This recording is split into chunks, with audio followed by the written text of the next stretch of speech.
ഇന്നത്തെ cake order നമുക്ക് beach റിസോർട്ടിൽ നിന്ന് വന്നിട്ടുണ്ടായിരുന്ന ഓർഡറായിരുന്നു. ഇത് നമ്മൾ സാധാരണ ചെയ്ത് കൊടുക്കാറുള്ളത് തന്നെയാണ് കേട്ടോ. എല്ലാ പ്രാവശ്യവും എല്ലാ മാസത്തിലും നമുക്ക് ഓർഡർ വരാറുണ്ട്. അപ്പോൾ സാധാരണ ഞാൻ ഈ കേക്കിൻ്റെ ഓർഡർ ചെയ്യാൻ നിൽക്കുക രാത്രിയൊക്കെ ആയിരിക്കുള്ളൂ കേട്ടോ. എന്നിട്ട് ക്രം കോട്ട് ചെയ്ത് അപ്പം തന്നെ ഫൈനൽ കോട്ട് ചെയ്ത് വെക്കും. ചിലപ്പോൾ രാവിലെ എടുത്തിട്ട് ഫൈനൽ കോട്ട് ചെയ്യും. പക്ഷേ ഇവിടെ കറണ്ട് പോണ കാരണം ഇപ്പോൾ ആ പണിക്ക് നിൽക്കാറില്ല. ഫൈനൽ കോട്ട് കൊടുത്ത് വെക്കാറുണ്ട് കേട്ടോ. എന്നാലും പിന്നെ ഡെക്കറേഷൻ ആ നേരത്ത് ചെയ്യാൻ മടിയായിട്ട് അത് അവിടെ എടുത്തേക്കും. അപ്പോൾ ഇന്നും പതിവ് തെറ്റിക്കാണ്ട് തന്നെ കറണ്ട് പോയിട്ടുണ്ടായിരുന്നു. അങ്ങനെ നമ്മൾ ഇന്ന് ബീച്ചിൻ്റെ തീമിലാണ് കേട്ടോ ചെയ്യണം. അപ്പോൾ കുറേ നാളായിട്ടുണ്ട് അവിടേക്ക് ബീച്ചിൻ്റെ തീമിൽ ഒരു കേക്ക് ചെയ്യണമെന്ന് വിചാരിച്ചിട്ട്.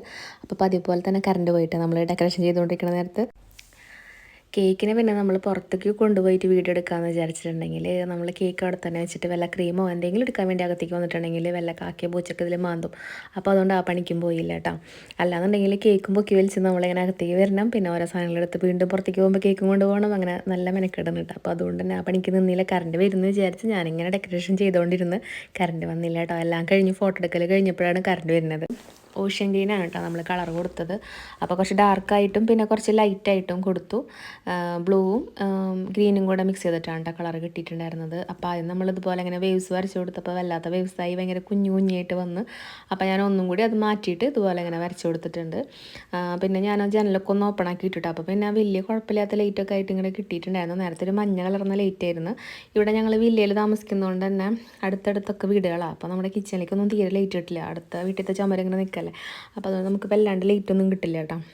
അങ്ങനെ ഇനി കുറച്ച് തിരമാലകളൊക്കെ വരക്കണം. അപ്പോൾ ആ തിരമാലകൾ നമ്മൾ ഇതുപോലെ ഇങ്ങനെ വരച്ചുകൊണ്ടിരിക്കുകയാണ്. അപ്പോൾ ബ്രഷ് എടുത്തിട്ട് നമ്മൾ ഇതുപോലെ ഇങ്ങനെ ചെയ്ത് കൊടുക്കാറുണ്ട്. അപ്പോൾ അതിൻ്റെ ഇടയിൽ ചെറിയ ബ്രഷ് എടുത്ത് വരയ്ക്കും കുറച്ച് നേരം, പിന്നെ വലിയ ബ്രഷ് എടുത്ത് വരക്കും. അങ്ങനെ മാറി മാറി നമ്മളിങ്ങനെ ബ്രഷ് മാറ്റിക്കൊണ്ടിരിക്കുന്നുണ്ട് കേട്ടോ. ഇപ്പോൾ കണ്ടില്ലേ നമ്മളിപ്പോൾ ചെറിയ ബ്രഷ് കൊണ്ടാണ് വരച്ചുകൊണ്ടിരിക്കുന്നത്. എന്നിട്ട് പിന്നെ ലാസ്റ്റ് ഞാൻ ഈ വലിയ ബ്രഷ് കൊണ്ട് തന്നെ ചെയ്തെടുത്തിട്ട് ലാസ്റ്റ് ആ ചെറിയ ബ്രഷ് എടുത്തിട്ട് ഒന്നും കൂടി ഒക്കെ ഒന്ന് ലെവൽ ചെയ്ത് കൊടുത്തിട്ടുണ്ടായിരുന്നു. പിന്നെ കുഞ്ഞു കുഞ്ഞു തിരമാലകളൊക്കെ ഇടയിലൊക്കെ വരച്ചു കൊടുത്തു. പിന്നെ ഞാൻ കുറച്ച് ഫോണ്ടൻറ്റിൻ്റെ വർക്കൊക്കെ ചെയ്ത് വെച്ചിരുന്നു. നമുക്കതിന് മാത്രം റേറ്റ് ഒന്നും ഈ കേൾക്കുമ്പോൾ കിട്ടില്ല കേട്ടോ. എന്നാലും പിന്നെ ചില സമയത്ത് നമുക്ക് വേറെ വർക്കുകളൊന്നും ഇല്ലാണ്ടാകുമ്പോൾ ഒരു മൂഡ് തോന്നുമ്പോൾ നമ്മൾ എന്തെങ്കിലുമൊക്കെ അങ്ങോട്ട് ചെയ്ത് കൊടുക്കും.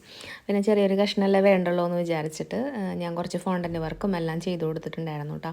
അപ്പോൾ ആദ്യം എന്താ ഇതുപോലെ ഇങ്ങനെ ചെറിയ തിരമാല വരച്ചപ്പോൾ എനിക്ക് അത്ര വൃത്തി തോന്നിയില്ല. അപ്പോൾ ഞാൻ ഒന്നും കൂടി അതിൻ്റെ അടിയിൽ ക്രീം വെച്ചിട്ട് ഒന്നിങ്ങനെ കൈ ഒന്ന് ഷേക്ക് ചെയ്തിട്ട് ഇതുപോലെ വരച്ച് കൊടുത്തിട്ടുണ്ട്. അടുത്തതായിട്ട് ബിസ്ക്കറ്റ് പൊടിക്കണം. അപ്പോൾ കറണ്ടില്ല. അപ്പോൾ കറണ്ട് ഇല്ലാണ്ടായപ്പോൾ ഞാനൊരു ക്ലോത്തിൽ ബിസ്ക്കറ്റൊക്കെ എടുത്തിട്ടിട്ട് കുത്തി പൊടിച്ചെടുത്തു കേട്ടോ. എന്നിട്ട് അങ്ങനെ ഇട്ട് കൊടുത്തു. പിന്നെ ഞാൻ വേണ്ടാത്തൊരു പണിക്ക് പോയതാണ്. പാലറ്റ് നൈഫ് വെച്ചിട്ട് ഒന്ന് ഇതുപോലെ ലെവൽ ചെയ്ത് കൊടുത്തപ്പോൾ എനിക്കൊരു വൃത്തിയും തോന്നിയില്ല. അപ്പോൾ ഞാൻ വീണ്ടും അതിൻ്റെ മുകളിൽ കൂടെ ബിസ്ക്കറ്റ് പൊടിച്ച് തന്നെ ഇട്ട് കൊടുത്തു കേട്ടോ. പിന്നെ ചെയ്ത് വെച്ച് ഫോണ്ടൻ്റ് വർക്കും എല്ലാം കേക്കിൽ ഇതുപോലെ വെച്ച് കൊടുത്തിട്ടുണ്ട്. അപ്പോൾ ഇതാണ് കേക്കിൻ്റെ ഫൈനൽ ലുക്ക്.